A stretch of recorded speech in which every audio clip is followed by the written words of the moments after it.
Our next speaker will leave us with little doubt that we are in the right place this morning. Joe Jordan is a true believer in what we do. He started in our business in 1974, and in his first year, he was named Rookie of the Year and qualified for Mdrt. He went on to a superstar career. He guided Payne Weber to the #1 position in annuity sales in just 2 years. As National Sales Manager for annuity sales at MetLife, he achieved even more. Sales grew from $800 million to $3 billion.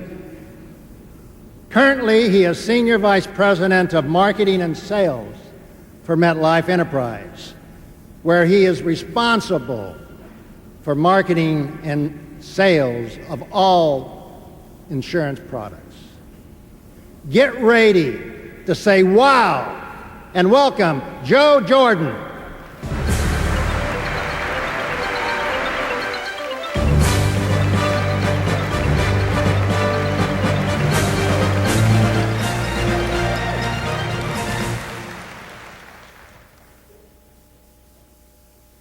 I want to thank you for letting me be the opening speaker at this year's $1 Million Roundtable, because it helps me to fulfill my mission and purpose in life, and that is to seek out venues to tell people who are in the life insurance business something that you seldom hear but that you richly deserve, and that is that you live a life of significance.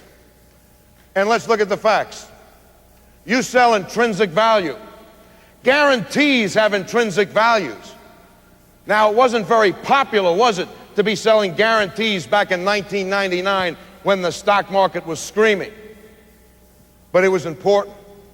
Just as it wasn't very popular to be selling investments back in 2001 when the stock market was crashing, but it was important.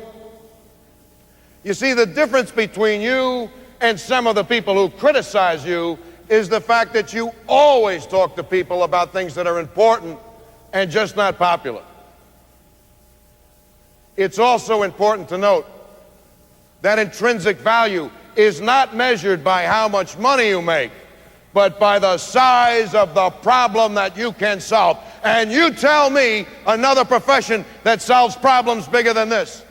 You protect the innocent when someone dies prematurely so that people have peace of mind. You provide people with a worry-free retirement with an income they can't outlive so that they can maintain their independence. You protect their assets when they get sick, and you provide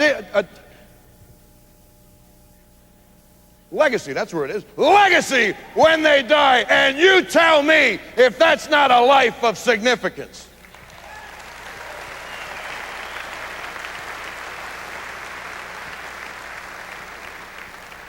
You freeze up here, you know, it gets hard.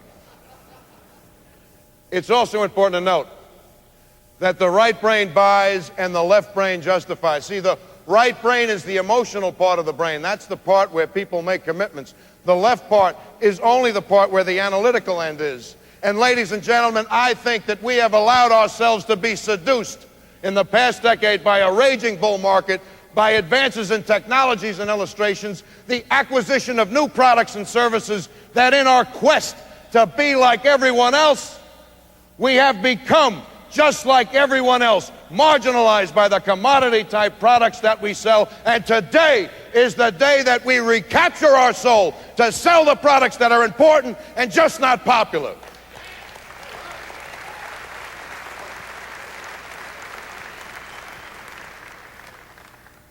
You see, I get kind of worked up over this. That's because I have a confession to make. You see, I happen to be a recovering left brain analytic. And you know what? I think some of you need to become that too. See, when I was selling, I was very much driven by a success model. And you know what that made me do? Every time I showed a proposal, I would ask people, what do you think about this? Don't ask people what they think about things. Ask them how they feel about it. When you're asking people to think, you're communicating with them. When you're asking people to feel, you're connecting with them. When you're asking people to think, you're looking for a decision. When you're asking people to feel, you're looking for a commitment. When you're asking people to think, you're dealing with their net worth. When you're asking people to feel, you're dealing with their self-worth. Dr. Tony Coppola has it right.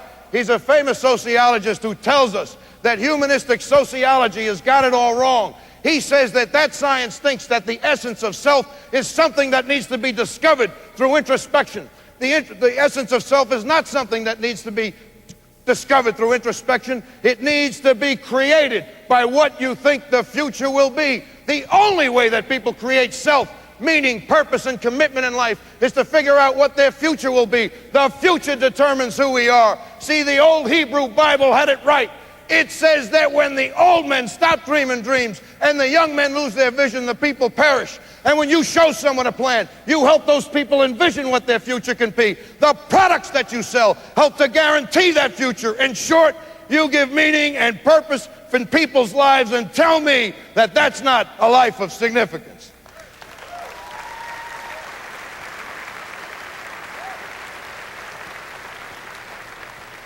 Well, if we do all this neat stuff, what's wrong? Why is the business so tough? A lot of it happens to be down to our selling system. See, ladies and gentlemen, a lot of the selling systems that we have adopted anticipate the idea of motivated buyers. Ladies and gentlemen, most people, healthy, normal, healthy human beings, are not motivated to buy the important stuff we sell. Why? Because they don't sit around and think about their death and dismemberment every 5 minutes. If we did, we'd be a drag to be around. Why get out of bed if I'm going to die? So as a result of the fact that people are in denial, of the fact that they could die or get disabled, and you foist yourselves upon them, or worse yet, you don't really tell the people what you do for a living, they don't trust your motives. And we have to deal with that up front to make certain that people understand that you understand their denial. Let me tell you an approach that I recently saw that appeals to me. Mr. Johnson, I used to think seeing people was an opportunity for me. But now I see it as more of a responsibility, because I know that without me or someone like me, most people don't take the time to put together the programs that protect the people who depend upon them. I speak for the wife, for the children, for the employees, and the business partner who have no say in the matter. I'm their advocate. How does that sound?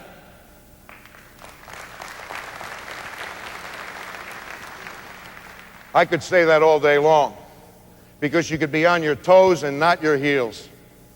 You see, ladies and gentlemen, this business is not about you, and it's not about he or she you happen to be speaking to. It happens to be about them, the innocents who are afflicted by the decisions or non-decisions that are made. But you know, ladies and gentlemen, we have some critics. They're called beneficiaries. Do you know that the average person in the United States is insured up to only 2.5 times his income? It begs the question, how long do you expect to be dead? Contrast that with the World Trade Center debacles, where wrongful death suits came up to 20 to 30 times the amount that the people had made. You must start selling the coverages that people need, where beneficiaries don't just survive, but they thrive. Think of how you will feel, or better still, how the community will feel about you when you start delivering death claims that are 10 and 20 times the amount of income. That is what your sacred charge, and that's what living a life of significance is all about.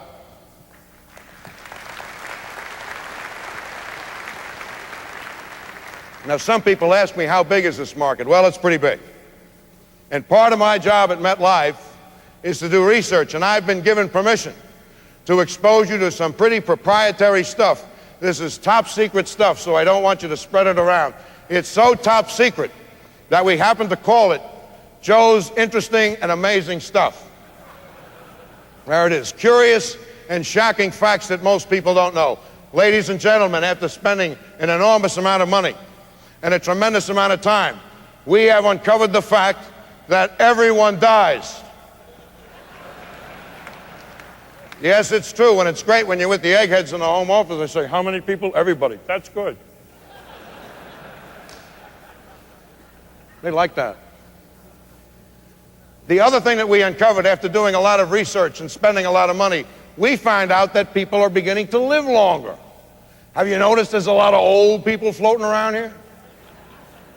Think about the impact. Term insurance, for example. Only 2% of term insurance is in force in the United States when people die. Why? They outlive the term. If people are living longer, it might only be 1%. And we did research on that. We found out that 98% of the beneficiaries liked it better when the death benefit was in force when the person died. They thought it was pretty keen. But you know, ladies and gentlemen, this longevity thing is a great pivot for our business. It is no longer the idea of die too soon. Now it's live too long. And it's all supported by the new demographics. And what are the new demographics? The baby boomers in this country, for example, are no longer 30 years of age and masters of the universe. They're in their 50s, and they're dealing with the longevity risk of their parents and the potential of what might happen to them. And how are people dealing with this longevity risk? There was a great joke in Business Week. It's one of those cartoons, you know, and the husband's looking at his wife and says, honey, if we take a late retirement and an early death, we'll just squeak by. Now that's the funny part. Let me tell you the tragic part. Enron. This was a woman who worked for a company in this country that went out of business. And with the bankruptcy of the business came the bankruptcy of her retirement account. This woman just didn't lose her retirement account. She lost her independence and her dignity. And the shame of it might drive her to potentially get sick. And if so, you know who will take care of her? Members of her family. More particularly, the women in that family would have to take care of her. So as people live longer, they run the risk of a financial calamity or just running out of money. The other risk that people take is health risks, such as the diseases of the aged. Ronald Reagan, the former president of the United States, passed away last week, almost 10 years from the time he announced that he had Alzheimer's. While that's a tragedy, my heart goes out to Nancy Reagan, who coined the phrase that Alzheimer's is the long goodbye. I want to show you an excerpt from a video called The Forgetting that was produced by MetLife, which talks about Alzheimer's, but more importantly, zeroes in on the true victims, those people who have to care for people with Alzheimer's. And we dedicate this to Nancy Reagan and to all the Nancy Reagans throughout the world. Play the video. Every family hit by Alzheimer's faces stress unique to the disease. To help face these pressures, Harry and Gladys each come to their own support groups. How have things changed in your family? What bothers me a lot in dealing with this is the stress I feel if I go out and leave him at home. I always call him, and if he doesn't answer the phone, then I drop everything and go back home again. I just rant and rave. I just keep praying for the strength to accept his personality, because there's a big personality change. There's a lot of times that I really absolutely hate Harold. And it's not even that I hate him, I hate what's happening to him. Yeah. And you're powerless. And then I feel bad about myself because I feel that way about him. One of the quotes I read in a book, it said, I'm not dying, I'm just disappearing before your very eyes. And I thought, that's what it is. It's like, and when you see that blank And it's really look, hard. that's the worst. Caregivers are really doing the best they can to care for their family member. They do everything right, and the person still gets worse. There isn't much that we can do as a profession to help the people who are afflicted with Alzheimer's, but let me tell you what we can do. We could make certain that through a product like long-term care, that there could be a care worker in that house so that poor lady in the red dress could go out and get a break.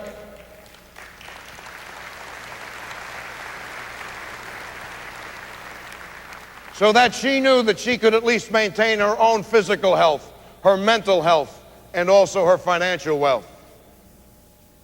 And you know, ladies and gentlemen, one of the things that got me to this point in terms of my thought process is a hero of mine who happens to be in this room. I was fortunate enough to listen to an Mdrt tape from Dr. Marius Barnard, who is joining us today, and you'll hear from him tomorrow. As you know, he and his brother started the heart transplants down in South Africa. He talked about the 8th heart transplant patient, please, that's hard, you know. 8th heart transplant patient. I said it, you know what I mean, okay. The 8th guy, all right?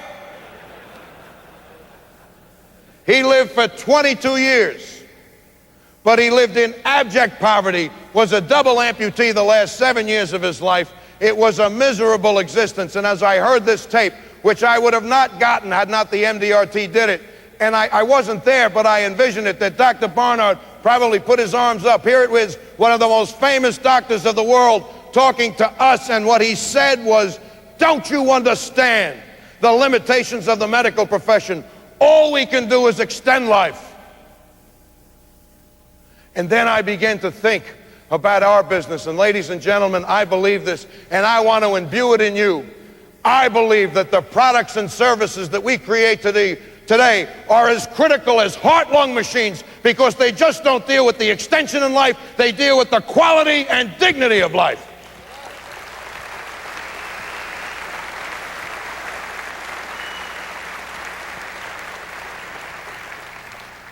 And it also got me to think that perhaps with the products or services that I could create or motivate people to do, that through you, see, because you deal with the public, I don't, that through you, people like me and all of the home offices around the world, that your efforts allow us to live a life of significance, and I want to thank you for that.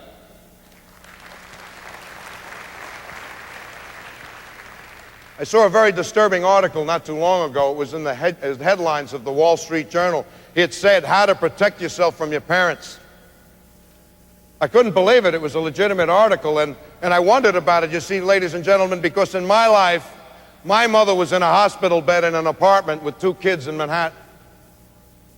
And at one time, I thought I was the only person who was dealing with this until I saw an AARP study.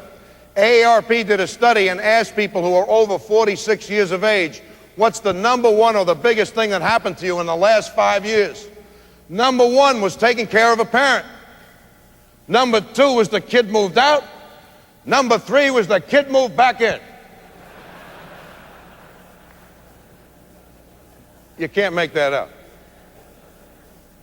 But after I took care of my mother, I vowed that my children would never have to go through what my wife and I had to go through taking care of my mother. And so I went out and I bought long-term care. And ladies and gentlemen, 50-year-olds will buy long-term care. Look, 49% of people who are over 50 have some kind of ailments. Look at me, I'm the poster child. In the past 28 months, I've had my knee operated on, both shoulders, a herniated disc out of my neck, and new teeth. That's because I still play rugby. I'm trying to rethink that. I'll tell you a quick story, though. My friends called me up after my knee was operated on. They said, Joe, you got to play in this game. I said, I can't. It's too early. I can't do it. They said, Joe, the name of the team is Commoners and Lords. This is sitting members of the British House of Parliament, and you can't deny an Irishman the ability to hit an MP without impunity. It's a joke. That's not my politics. I just wanted to go through that. Ladies and gentlemen, don't you realize that all of the products that we have designed here are there for the purposes of making certain that people maintain their independence and their dignity, and not to wind up like this. Play the video, please. I know what's going on here. I wish you'd just say it. You don't really want me to live with you. Your house really is too small. I'm sure the money's tight. Besides, I'm his mother, not yours.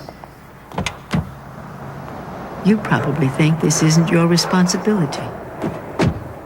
Yes, I can see it on your face.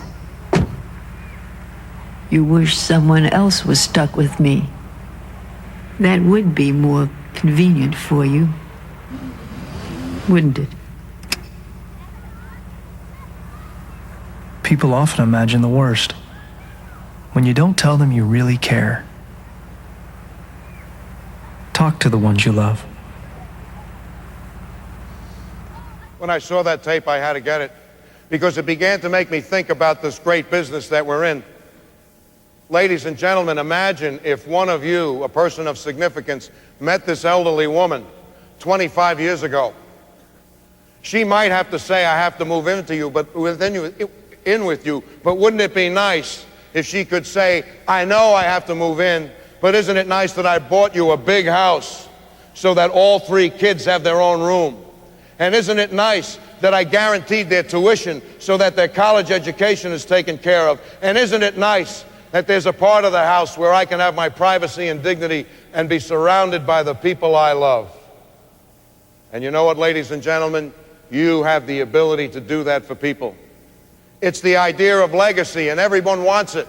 Legacy is the highest accomplishment in the human condition. And I want you to listen very carefully to something I'm about to tell you.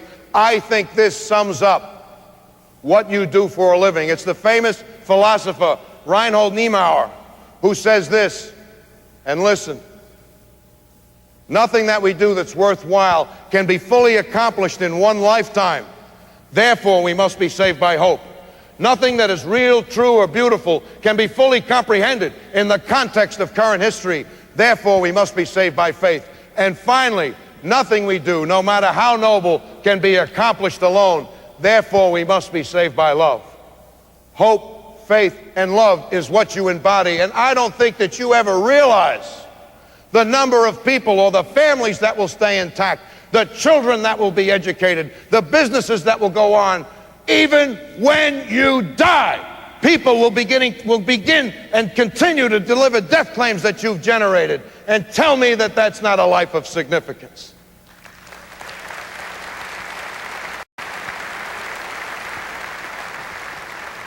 And in closing, I want to end on a personal note. The other reason why that videotape got to me was because it reminded me of my mother. You remember I said that I bought long-term care because I didn't want my wife Geraldine and myself to be a burden to our children. But you know what? I never saw it from my mother's perspective. And that's what that video brought out. And I'll always be sorry for perhaps the times we weren't too charitable with her, just to break some of the tension. But you know, I'd like to show you my mom now. I'd like to put her on the screen. There's another part to my mother's story. Those are my 2 sisters, and not long after it, my brother came, and then I came. And when I was 6 months old, my very successful attorney father died without life insurance. And my mother then had to go out and work as a secretary to raise all of us. She had to make some very hard decisions. You see those girls? None of them went to college at the appropriate time, even though one got a full scholarship, because the girls had to work to make sure that the boys could get through school. How do you like that little sibling dynamic? Well, she worked hard. She got us through. I graduated, and then she got sick. And then after she got sick, she began to see that she would become dependent. And as my mother would say it is, I would be inconvenient. And so she willed herself to die. And that's why she's not here to see her son on the main platform of the $1 Million Roundtable. And you know what? I don't think that people deserve to go out like that. And I want to know, where was the person of significance, the advocate who could have taken my father, even pushed him up against the wall and said, don't you understand you have to have life insurance because I'm advocating for your wife, because if you're gone, life could be miserable. Where was the advocate who advocated for my sisters who were denied a college education at the appropriate time? And where was the advocate even for my father, whose youngest son stands in front of you now? And the only legacy I can tell you my father left us was he left us alone. You have to understand what your sacred trust is. You have to overcome your call reluctance. It has to come from the heart to go out and find people like the elderly woman or my mother, because you have to protect them. You have to help people ask the questions they cannot ask unaided with you, which is what would happen if I'm not here to be around to take care of my family. And finally, you have permission to be confrontational with people because you're dealing with their most precious asset, their children and their legacy. And if someone is disrespectful of you or treats you like a used car salesman or says you're a pushy salesman, do you know what you tell them? What I do for a living is I protect the innocent when someone dies prematurely. I provide a worry-free retirement that people can't outlive. I protect their assets when they get sick, and I provide legacy when they die because I, meaning you, live a life of significance. Thank you.